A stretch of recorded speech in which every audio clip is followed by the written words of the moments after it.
Yo, yo, yo, what's up, party people? Welcome to another episode of Thrive and Dive, thriving in life as we dive into deeper conversations. And I'm joined here today by the one and only Laura Izquierdo. Did I say your last name right? You did actually. What? Yeah. Let's go. I'm so happy that Laura is on the channel. So here's the thing, guys. Here's what you need to know. I've been trying to get Laura on Thrive and Dive. She reminded me for a year now. She mentioned that I asked her about a year ago, and she had to pray really hard about it, apparently. And now she is here a year later on Thrive and Dive. How do you feel being on Thrive and Dive, Laura? I'm excited. It's like fancy in here and cool. So Yeah, we try to be a little fancy smancy around here. Try to do a good job for our Thrive and Divers. Try to put out the best quality that we can afford. Because it gets expensive, guys. So if you want to donate to Thrive and Dive, let me know. You can email me. Yeah, but no, your viewership is quality. I want your views. I want you to be blessed by this. That's the whole point of Thrive and Dive. It's not an agenda or anything like that. It's how can we be a blessing on the internet. So Laura is a blessing on the internet. She actually has a YouTube channel. Have you been keeping up with it at all? No, not really. And I think the last time I posted anything on it, I was in 8th grade, so it's been a hot minute. Wow, because you're a junior now, right? So 3 years ago. Mm-hmm. Yeah, because I started dabbling with YouTube. And Laura just casually mentioned that she had a YouTube channel back when she was in middle school, and I pulled it up, and she had 1.5K subscribers. And back then, I only had like 50. So I was like, whoa, I'm in the presence of YouTube greatness. 1.5K compared to my 20 subscribers. I felt very inferior to Laura, and she should bring the channel back. You should go back into it. People tell me that a lot. You're probably going to pass me soon. Am You're I? going to be the famous one. Ooh, we'll see. We'll see. I'm not near 1.5 yet, but it's going to be happen, hopefully, God willing, one day. So, yeah. So, Thrive and Divers, I want to give you guys a little bit of context of who Laura is and why she's on Thrive and Dive. So, Laura was my student back when I was a Bible teacher at Masters Academy. Shout out to Masters Academy. And if I remember correctly, Laura, I taught you your freshman year of high school and your sophomore year of high school. Yep. That is sweet. And I believe you went to Masters before that in middle school, right? Yeah, I went my 7th grade year, and then my 8th grade. That was like COVID and everything. So then 8th grade, I homeschooled, and then I came back for my freshman year. There you go. So I remember seeing you in the hallways when you were in 7th grade, because I started teaching when you were in 7th grade. You were on your like little scooter thing with your leg. Oh, yes. I had a torn ligament on my ankle. Oh, you can remember the scooter. Yes. Oh, I do not miss those days. But the scooter was pretty fun. And so I remember seeing her, and then 8th grade is the first Bible class I taught. And she was, like she said, she was homeschooled, so I didn't have her, but I had her class. And then she came back freshman year, and then I'm like, whoa, this class got so much more of a blessing. It got so much smarter when Laura came back. No, I'm just playing. No offense, Hunter, William, Tobias, Sean, all the other people, Sam. Well, I guess I could keep on going on. Susie, Subi. I don't want to miss anyone out. Leave anyone out. Juliet, I actually have a picture of all of you guys. I'm up surprised there, you still have that. Yeah, what do you mean surprised? Well, I feel honored. I feel special that I'm like in here. Yeah. So in my office, you guys can't see it. I have a picture of their freshman class because I was their homeroom teacher. Oh, good time. So I'm looking at it right now. I see Sean. I see Subi, Tobias, Juliet, Willie J, Nadia, Laura, Sam, Tommy, Susie, and Hunter's not pictured in it. I think he was sick that week. Oh, he was sick. Oh, too bad. Hunter, you don't get to be in my office anymore, I guess. No, that's too sad. But anyway, I taught Laura her freshman and sophomore year of high school. I taught Bible, and so that's how I got to know her.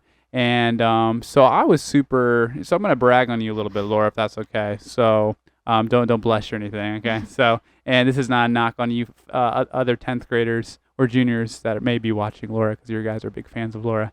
But I do remember, Laura, when you did come your freshman year, and I taught you Old Testament, and I was super, what's the word? I don't know, inspired by how much you dug into the Word of God, contributed to our class conversations, discussions, things of that nature, how you were not afraid to share thoughts that the Lord has put on your heart. Because even in a small classroom setting, sometimes sharing what the Lord is teaching you and commenting and then engaging in conversation in class can be kind of daunting, right? A lot of people would Yeah. rather not contribute because it's kind of nerve-wracking. But you were always fearless in that way. I'm sure you had your moments where you weren't fearless, but Yeah. for the most part, you contributed so well. And something that I saw in you those 2 years, and even now, I know I'm not teaching anymore, but I still see you from time to time, is that you are what I would consider a student leader. So a leader, someone who has influence, someone who people look up to, someone who is confident in how the Lord has made them for the glory of the Lord, not in a prideful way, right? Yeah. And I saw, man, that's so cool because not everybody is a leader. Everybody leads to some degree, but there are those who, excuse me, are more wired to have more leadership potential. And I love seeing that in students because it's really cool to be able to see how the Lord's working through people like you at such a young age. Paul says to Timothy, "Don't let anyone look down on you because of your age, but set an example for them." And he gives a list of things that I can't remember. And Laura, you would be an example, in my opinion, of someone who sets an example in those things. I think it was love, discipline, purity, and there's some other categories in that verse. But you're a real life Timothy, if that makes sense, right? I don't know how old Timothy was when he could have been 30 for all I know, but I'm gonna assume he was more your age when Paul wrote that. So yeah, so I wanted to get Laura on here because then the topic, if you will, that we're going to discuss is what does it look like to be a leader even when you're, quote unquote, young, right? Yeah. What can we start, or not me, but those in the audience that are your age, that are in the high school, maybe even middle school, or even like young adults in college age, right? What can we learn from you, Laura, to start being a leader here and now, not waiting until we've got our degree, we've got our job, we're married, or whatever. The excuse is for people a lot because when we're young, we're I don't know, prone to make excuses like, and one day that will be me, right? Right now I'm just gonna fool around. Right now I'm just gonna not take things seriously. Right now I'm just gonna, do me type thing. Yeah. So a couple questions for you to kind of guide this conversation, Laura, and feel free to share other thoughts in addition to my questions, but I'll go ahead and just ask some questions and then we'll see how the conversations unfold. So first, and these are kind of unprepared, just right off the top of your head type answers. So take a second if you need to gather your thoughts. But first, how would you describe a student leader, or just a leader for that matter? I know I already shared a little bit about what I think a leader is, but what does that look like? Define a student leader for me. Yeah. Well, I think like in the world, like when you think of like a worldly leader, you definitely think of someone who's like in charge or kind of like has authority. But when I think of like leading more biblically, I think a lot of serving. Yours definitely comes with a lot of serving and loving others when you're like leading others in like Christ, because a lot of it is like, being selfless, because if you're not listening to others or not loving others or not thinking of like what they need, then they're not going to really be open to what you're leading or like what you're trying to get to them. Yeah. And so I think like in the body of Christ, like it's a lot of just serving others. And like when I think of like where I lead, like in like the worship, like in like whatever I do, a lot of it is just serving, and serving not only God but also just the people around you as well. So yeah. That's good. A lot of good thoughts in there. Two things I want to highlight. And then you're going to share for us some examples of how you lead. You already mentioned worship. She's on the worship team at our school and maybe at your church as well. Yeah. But we'll get to that in a second. But two things you shared, right? You've got to be willing to serve, right? Really, if you're trying to lead without being willing to serve others, then you're really not leading in the spiritual sense, in a biblical sense, right? Mm-hmm. Like there's a differentiation, as you mentioned, of like more secular, worldly type leadership, which is more about power, control, things of that nature, and status. But we would argue, while there is a place for that, I mean, spiritual authority is a real thing, right? A pastor has authority, which is God-given, but hopefully they don't abuse that, but they use that for the glory of God, right? But for the most part, the thing that separates a biblical spiritual leader from a more secular worldly leader is that humility aspect, where I'm here to serve, right? Yeah. I'm here to serve my followers. I'm here to serve my fellow classmates. I'm here to help them exceed in life, right? Mm-hmm. Even for me as a teacher, right? I'm not there to, to share my agenda. When I was a teacher, I was there, how can I help these students that are spending hours with me on a week, right? How can I help get them to the next level? How can I serve them in that way? So that's an important aspect of being a student leader and just a leader in general from a spiritual sense. And the second thing you mentioned, Laura, that I think was really good is that you have to, those who are under your influence need to see your love for them. Is that what you said? Yeah. Kind of the words you said? Mm-hmm. A phrase that I heard in a message right before I started teaching, Laura, right before my first year teaching that summer beforehand, I heard a message and the pastor says, people aren't going to care what you know until they know that you care. Yeah. And that really stuck with me because, it doesn't matter what I tried to share with you guys as students. And I could be brilliant. I don't know if you thought I was brilliant or not, but I could share some cool things. But if you guys got the sense that I didn't care about you personally, it's going to be harder for you to receive my leadership and instruction. Is that fair to say? Yeah. Yeah. So the bigger mission was to show that I cared for you in the classroom over the content I communicated to you, right? Because if content with no care, it's kind of going to fall flat. Care with no content is kind of just having fun, which we had our fun playing spicy Uno and all those good games. But if you can blend the two and have care plus content, that leads to inspiration. Yeah. So that's good that you already picked up on that, even as a junior in high school. Good. So Laura, go ahead and share with us some ways that you are already engaging as a leader, whether it's church, school, or some other avenue. So for my personal church, I'm a youth leader at my church. And so on Wednesday nights, I have a Bible study with middle school girls. And so every week we meet and kind of have some games, some food and fellowship. And then we have a time of worship. And then also we just watch a video and have a time of discussion. And I've been doing this for a little bit now because I think I became a leader my freshman year. Oh, wow. So, it's a couple of years now. Yeah. So 3 years. Wow. Math is hard, but 2.5 if you start your freshman year. Yeah. So that's been a lot of growth, and there's been so much, and I feel like it changes so much, even though it's the same thing every week.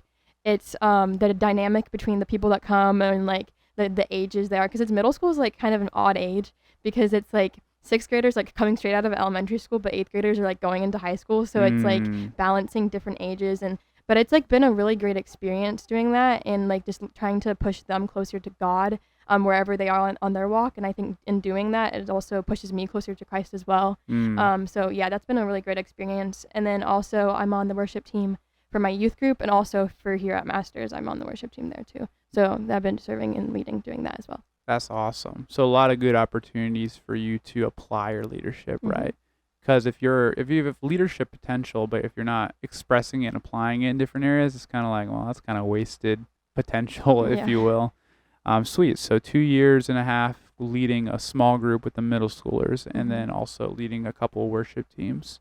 So a couple questions I want to ask. So basically, you're kind of learning in real time, right? So you're in the midst of this. It's not like you can say, well, 20 years ago I learned this. So this is hot off the press, which I love. It's super cool. So what has been the hardest part? Let's go ahead and start with just the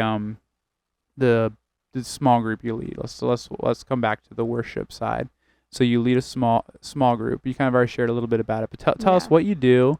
And what's kind of been the most challenging part leading in that way? Yeah, so I think, I kind of already said, but it's basically we just meet, and the goal is just to, because when you think of Jesus, he had a small group of disciples around him, and he was raising them up and talking about God and sharing them the things of the gospel and the word. And so that's kind of the same dynamic. It's it's a small group, so you can talk, you can hear what they have to say, you can hear what their worries are, because a lot of times in the main sanctuary, on Sundays, you can't have a one-to-one with the pastor and he's preaching. You can take it, but this is time for real discussion and time for real growth, and you can discuss with each other and just grow in a way of having other people around you and just learning from them, and also just pushing each other, almost accountability. But yeah, I think the hardest thing is just seeing, because you want it, you want them to want it so bad, and it's you you can't want it for them. And so sometimes there's weeks where they come and they're just like not in the mood for,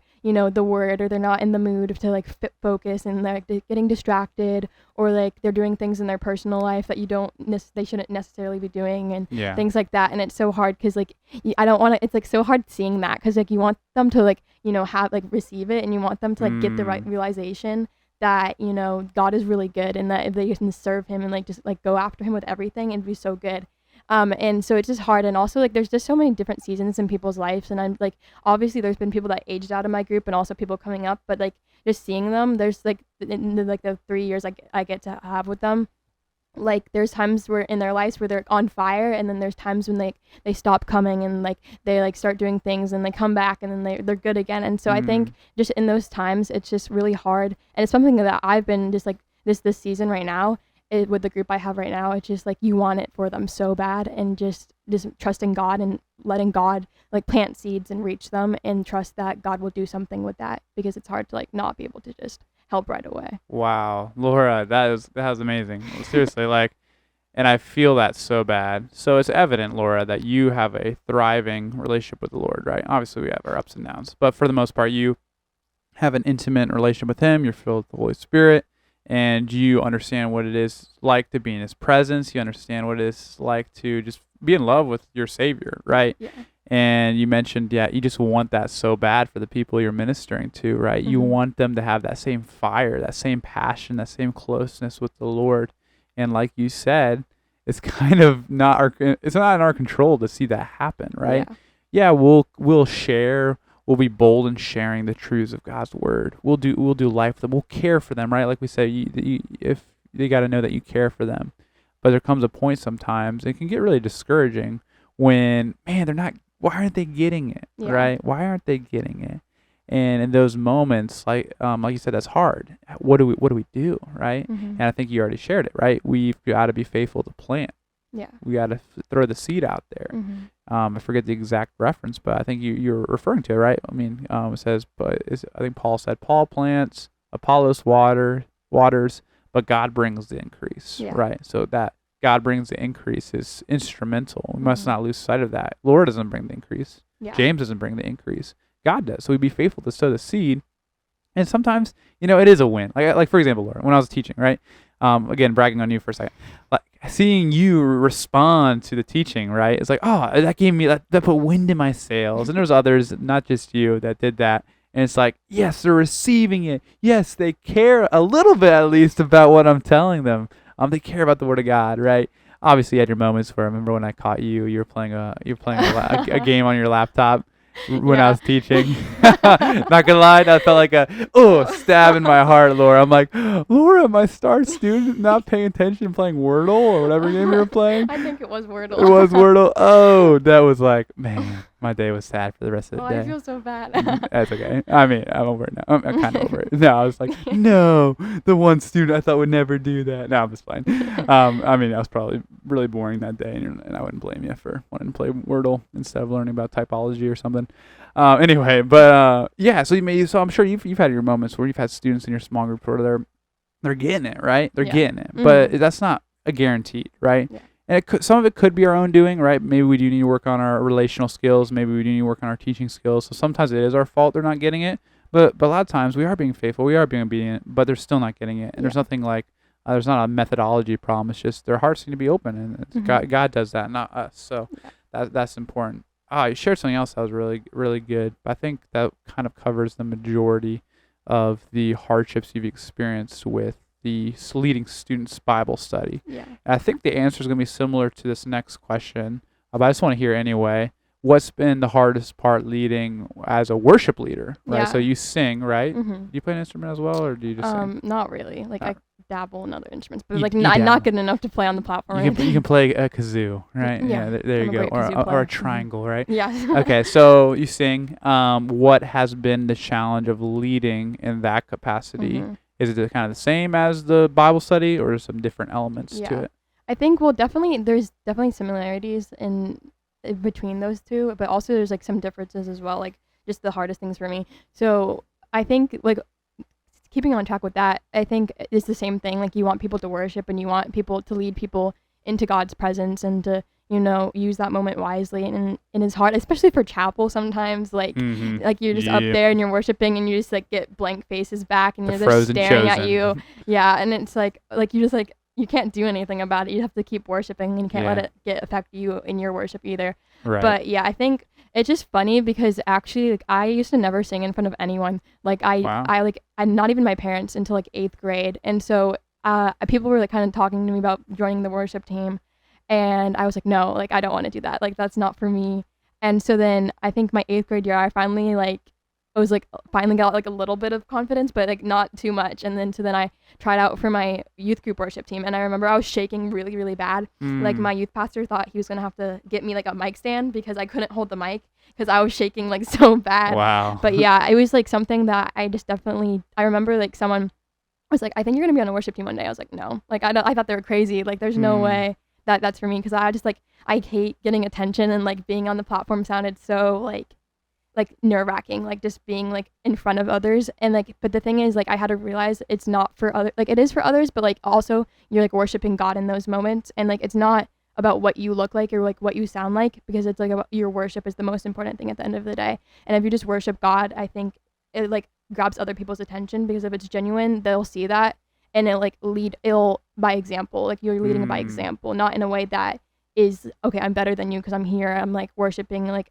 my worship is better than yours, but no, we can worship together and like leading by example. And so that's something that I just had to realize. But it was definitely like it was a lot of nerves like going into it. Like I didn't lead like by myself for like a year or two, and then I came to Masters my freshman year and I joined the worship team there because I was also on the team and it was funny because like my first week Bethany was like Shout out to Bethany. Yeah, shout out to Bethany. Former student. Yeah. But she was like, okay, Laura, you're leading. Like she didn't say like that, but she was like, Laura, do you want to lead this week? And I was like, sure. And I hadn't led before, and I didn't even know the song. But it was just like taking a step forward and like in faith and just trusting God and just like worshiping God. And that's the thing, even to this day, like sometimes I'm like really nervous and I just have to focus on God and me in that moment. Because if I focus on like who's listening or what I'm going to sound like, it's going to be like, I feel like it's not going to be as good as I just focus on God and just worship genuinely in that moment, instead of just like doing like a fake worship, like just so it looks, because it can look like I'm worshiping, but if I'm not actually worshiping, there's no meaning to it. Absolutely. But, yeah. Wow, a lot of good stuff you just said, Laura. And honestly, we could probably do a whole nother Thrive and Dive episode just on worship leading and all the ins and outs on that. So I don't want to spend too much time talking about it, but there are some important highlights that you mentioned that I don't think are necessarily strictly applicable to worship leader. I think they can transfer to other, forms of leadership, whether it's teaching or leading a Bible study. But there are some that are specific to worship. But something you mentioned, first of all, is that you needed to step out of your comfort zone, right?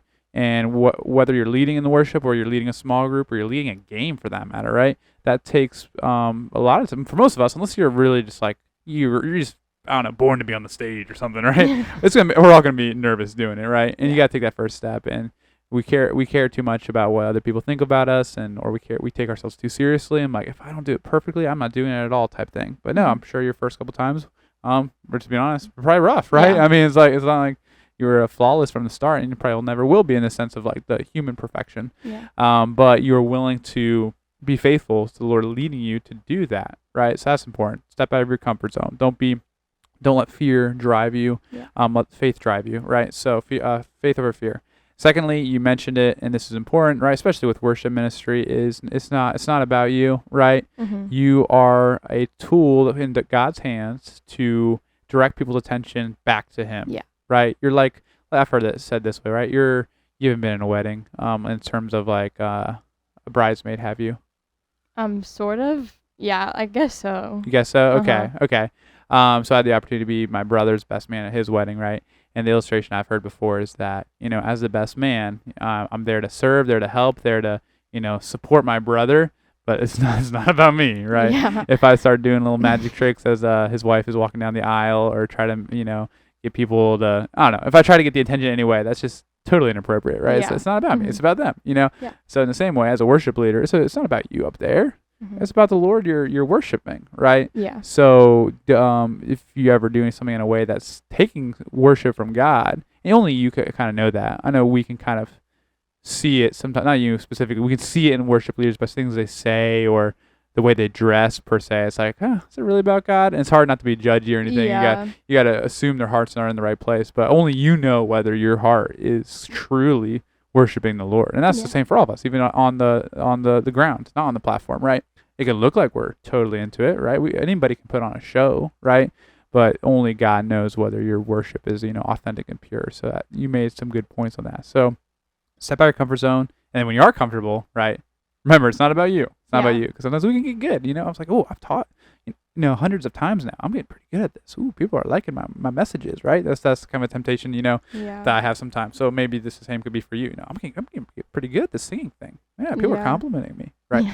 Yeah. I'm all for taking compliments for the glory of God, but don't let it get to your head per se. Yeah. That's good. And then, like you already mentioned, right, especially here at Masters Academy Chapel, right, it's just, it is what it is. I mean, we try so hard to change the culture, but sometimes it's just not unchangeable, but when people are forced to be together in worship as opposed to maybe like a youth group where people come by choice, it's just a harder dynamic to kind of, worship in. But don't let that affect you, right? People are just staring at you and, hands in the pockets or arms crossed, it's like I don't do this for them. I do this for the Lord. And I'm trying to lead by example, like you said. And that's important. Leading by example. Let people see how it should be done, right? Don't put on a show for them. Lead them in that. So that's really good, Laura. And again, we could probably talk a lot more about worship leading. I have no experience in it because I can't sing, so I don't want to speak for it. But I do. I've heard some quality worship leaders, share some good thoughts. So good, Laura. Another question I have for you, and it kind of goes into. I do want to ask, what's your favorite part about leading? Because we just went over all the negative things. Like, what's the hardest part? Yeah. I want to ask what your favorite part is in a second, but I'll come back to that. All right. So I'm gonna deal some more negative stuff, if you will. One, kind of share with me. So that being a leader requires sacrifice, right? I remember learning this lesson my freshman year of college, and I know you're a lot younger than me. Even your freshman year of college is a couple years away from you. But if you already understand this now, you're light years ahead of me, right? Which is not a show off or anything. It's just cool. I remember I was a lead counselor at a camp I was working at my freshman year of college, and I remember my friends, and I'm not trying to make them look bad. So if my friends are watching from Word of Life Bible Institute, this is not meant to be a dig, but they wanted to go cliff jumping. We're up in New York, right? Obviously can't cliff jump here in Florida. There's no mountains or anything. And apparently, I didn't know this, it was not allowed for staff members to go cliff jumping, like as a rule in the handbook type thing. And I heard they went cliff jumping, and they didn't invite me. I'm like, wow, why didn't they invite me? I feel like we always do things together. Why would they invite me? And then I come to find out, I forget who told me, they didn't invite me because of the position I had as a leader, and that I might call them out for it. And I probably should have if I did know they were doing it, but I actually didn't even know that was a rule. But anyway, so because of the position of leadership I was in, pretty much they didn't invite me because of the position, right? So leadership requires sacrifice, right? So sometimes you can't do the things you would maybe want to do because of your influence, right? So it's not for the faint of heart per se. It's not like a level up, like life gets so much more easier. If anything, life gets kind of harder as a leader, right? And it's more fun to goof around during worship and the chapel message or something than to attentively listen and be engaged and lead by example, right? It's more fun to not take things too seriously when you should be taking things seriously. It's more fun to say crude jokes or live the ways of the world basically, as opposed to the standards of God, right? So there's so much sacrifice too, right? So when did you come to the realization that, I want to be, as best I can, a leader? Like, I want to be serving the Lord. I want to be growing my relationship with the Lord and forsake these other kind of, temptations, if you will. Yeah. So what would that look like? Well, I remember going to youth because I started going to youth in 6th grade, and I just was watching the other leaders and just seeing how they were pouring into other people, or praying for people, and in my leaders, I think one thing is the people, because I was in a middle school youth group as well. And Yeah. so I was in their position of like having a leader and like receiving from them. And Oh, so the way you lead yeah. the students, you were yeah, I the was in student that was yes. being led. Okay, yeah, Yeah, gotcha, so gotcha. then I was looking at my leaders and I remember just like there's like such a joy about them, and they had such like there was such like a wisdom and a peace, and like I just like admired them so much. And it was like just like from that age too, I was like, this is something I want to do. Like I want to be that person for other people. And so like I think because basically how we do it is like there's an intern, and so you can like intern a leader, and then Yeah. once there's a lot of people you'll split up. And so I became an intern in 8th grade. But yeah, I just remember looking at the people around me and like the people that were like on fire for God, and they just looked like they had such like it just like looked something like serving God just seemed so like great to me, and that was something that I wanted to pursue and do. And like immediately, like not initially, I didn't know exactly what that was going to look like. I didn't know exactly like if you would have told me like where I am now, like back then, like I probably wouldn't believe you just because it was like something just like trusting in God, and like things Yeah. just fell into place. But I just kind of just started serving God in any way I could, like on the media team in my church or in like the kids ministry, or just like trying to do like whatever God had for me in that season, and then trusting that it would take me, and it eventually did take me where I wanted to go, because I did want to lead a middle school girls group, and I ended up getting to do that. But I remember there were seasons where I was worried that I wasn't going to be able to do that, or there was times where I didn't know if that was what actually God had for me, or if it was something that I just wanted in my flesh. Yeah. But yeah, so it was just I just like had been like looking at people around me, and I think that kind of pushed me to want to lead others as well.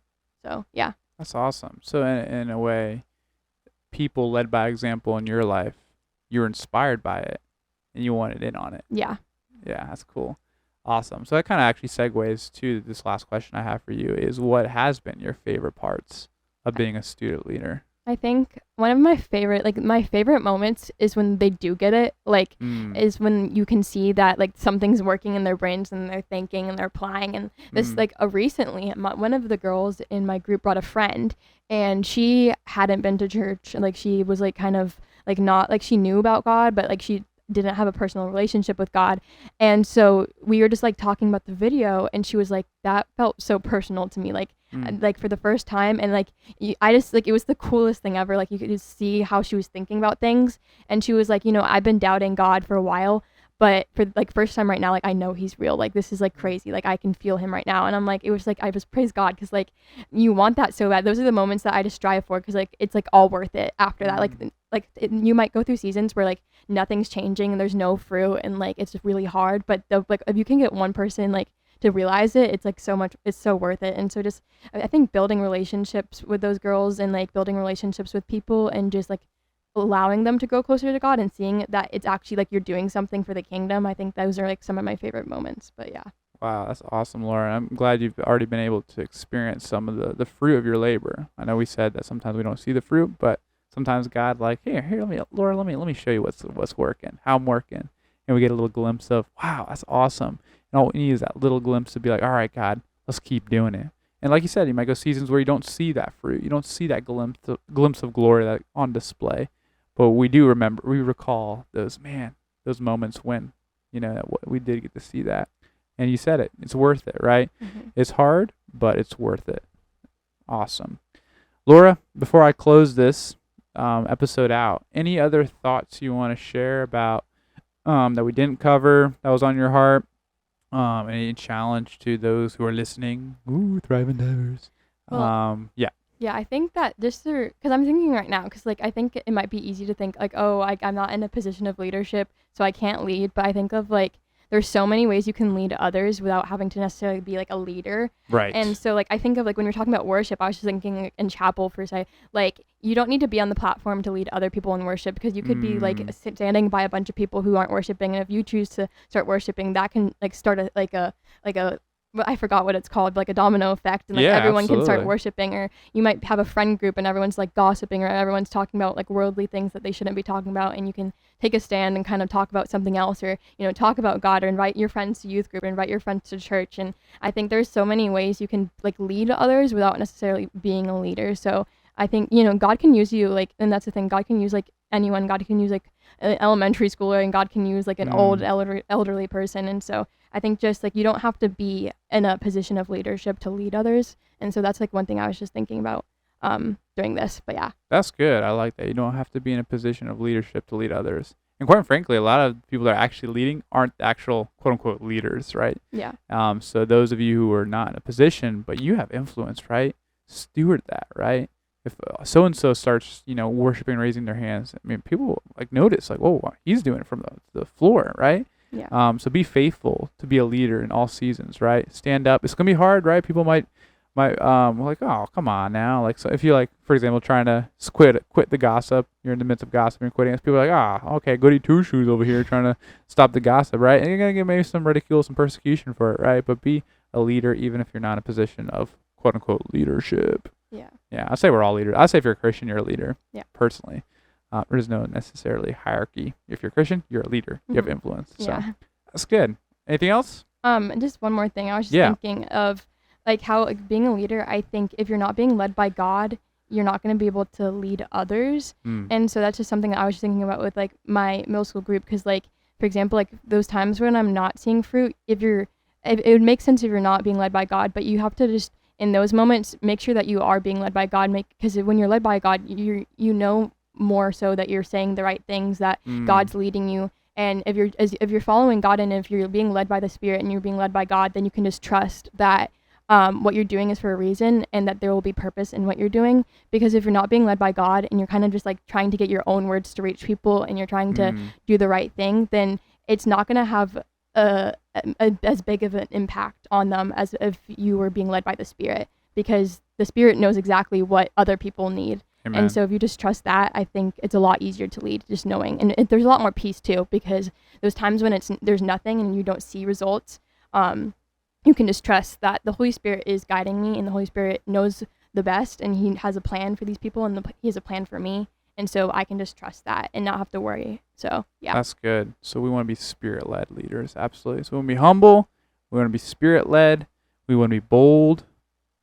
A lot of good things, Laura. That's awesome. That's super cool. Hopefully you guys found this encouraging or challenging even, right? Maybe you're a young person, right? And you're trying to decide if you want to be the leader that Laura is describing, that Laura is, right? And you're thinking, Laura will do it. People like Laura will lead. I can just kind of sit back. Laura, I was sharing this actually with some students not too long ago, and how I shared how my brother, just shout out to Joel, he's like, man, natural leader, right, in so many ways. And for the longest time, I kind of just, defaulted to be like, oh, Joel will lead. I don't need to lead. Joel will do it. He was a year ahead of me, right? But there came a point where I'm like, wait a minute. I can lead too, and I should be leading too, instead of trying to be the funny guy fools around and messes things up, and Joel's the leader, right? I can lead too. So likewise, if you have a buddy who's a leader and you think, oh, I'm not gonna be a leader like him, no, don't sell yourself short. You all have potential to be a leader, and I think, like Laura said, it is worth it. It's not easy, but it's worth it. So be a leader today. Well, Thrive and Divers, this is Thrive and Dive. Thriving in life as we dive into deeper conversations. Have a great rest of your day.